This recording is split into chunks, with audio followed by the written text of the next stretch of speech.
เจ้าสบายดีทุกท่านเนาะที่กำลังรับชมคลิปวิดีโอคลิปนี้พบกับข้าพเจ้าเป็นประจำเนาะอาจารย์ชายน้อยจากหลวงพระบางวันนี้ข้าพเจ้าจะมาร้องเพลงเนาะที่ข้าพเจ้าได้แต่งขึ้นมาเพื่อว่าให้หมู่เพื่อนข้าพเจ้าคนหนึ่งที่เพิ่นไปเรียนเนาะอยู่นครหลวงเวียงจันทน์จะได้ไปนำเพลงนี้เนาะไปร้องประกวดเพื่อต้อนรับเนาะวันที่7 ตุลาที่จะมาถึงนี้เองเพลงนี้เนาะข้าพเจ้าแต่งขึ้นมาชื่อเพลงก็คือหนึ่งในดวงใจจะเป็นอะไรนั้นขอเชิญทุกท่านรับฟังนำกันลองเบิ่งเนาะมีหยังก็ช่วยคอมเมนต์กดไลค์แล้วก็แชร์ได้เนาะแล้วก็เม้นมาเลยเพื่อเป็นการปรับปรุงเนาะในการแต่งบทเพลงต่อไปของข้าพเจ้านั่นเองโอเคมาเริ่มกันเลยเนาะย่อมือก้มกราบพระคุณอาจา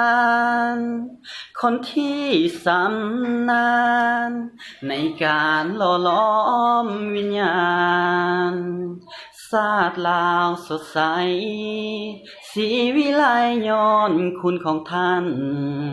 ฝากเพลงถึงครูอาจา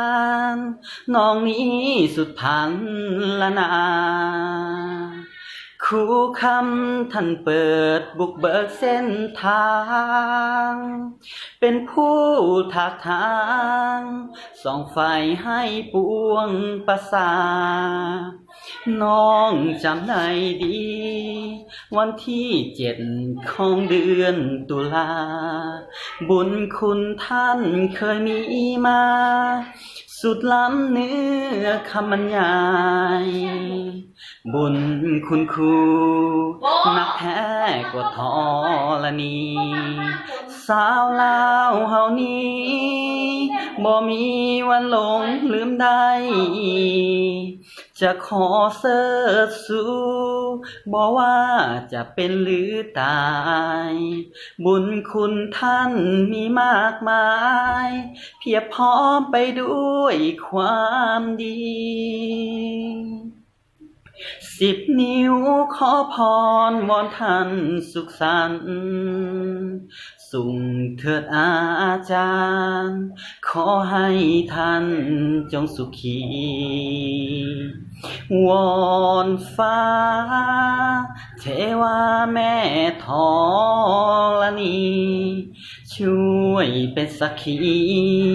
ว่าท่านนี้คือหนึ่งในดวงใจวอ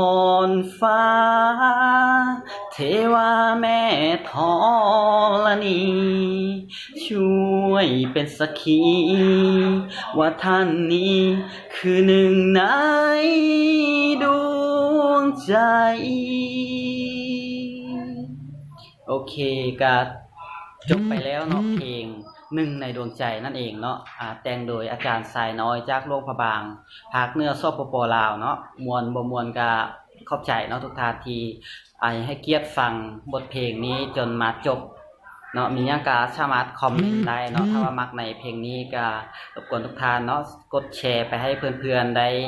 มารับรู้แล้วก็รับฟังนำกันเนาะโทษทีเนาะเพลงนี้บ่ทันมีดนตรีประกอบเทื่อเนาะเดี๋ยวข้าพเจ้าจะส่งให้เพื่อนข้าพเจ้าจัดทำดนตรีขึ้นมาสำหรับมื้อนี้เนาะคลิปนี้ข้าพเจ้าขอลาไปส่ำนี้ก่อนเนาะพบกันในคลิปต่อไปบ๊ายบาย